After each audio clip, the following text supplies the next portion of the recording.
The EA is here with another video about the new upcoming WRC game, and to be fair, from the last time we met up here, talked about the game, a new trailer has been dropped. So let us fall into deep depression. Just kidding.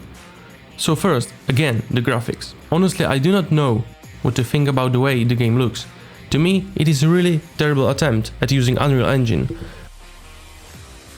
Well, we all know how well Unreal Engine can look, but it seems that the separate features of Unreal Engine do work here, like reflections, for example, but there are elements that just are not as good. For example, the dirt being kicked up by the wheels is just simply an effect, which is not dynamic at all, and in general, to me, it seems like a blend of certain high quality assets like rocks and lower quality ones like the garage in the game.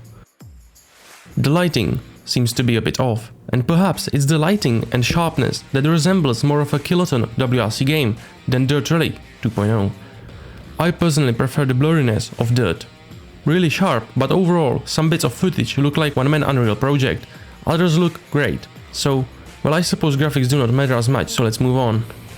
Cars. Well, luckily, it is now more than confirmed that we will get a lot of cars to play with. To be exact, 78 cars made by Codemasters and 3 builder-type cars.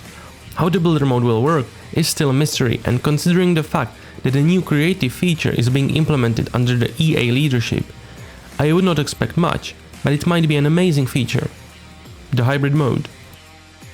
Finally, it looks like we will get a decent hybrid mode, since if you read up on how the mode works, it means that finally you will have a reasonable control over its employment, and thus it won't happen like in WRC Generations that during a sharp corner you will only slightly blip the throttle, and that will cause hybrid to be employed. Of course, we don't know how well this will work in a game, but if it will work as advertised, I would be delighted. The seasons.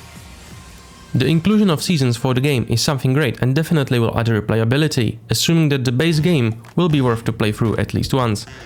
But nonetheless, I think this will be a great addition.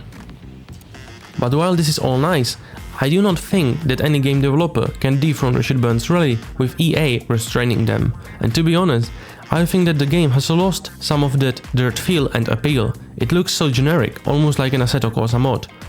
Dirt Rally series and Dirt in general was always unique with its aesthetic, and always felt like the simple but well-working machine, like a non-primary racing game, if you get what I'm talking about. Meanwhile, the EA WRC wants everything, but with not a lot of creativity being put into it.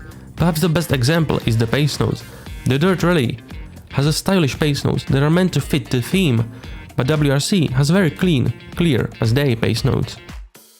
This makes it feel generic. It is quite difficult to express it, but this no longer looks like a Dirt game, and throwing a legacy away just because the worst company tells you to is a rather questionable decision. Nonetheless, since this will probably push some new people into the rally genre, I think the comments like "this is not a Dirt game, it's EA WRC" are inevitable. But at the same time, these people will then discover other great rally games, and the rally community will be one step closer to assembling a violent takeover of FIA. If you have been in the rally community for a long time, definitely share your opinion, since its value is immeasurable. Thanks for watching, and do not forget, it's in the game. EA Sports. It's in the game.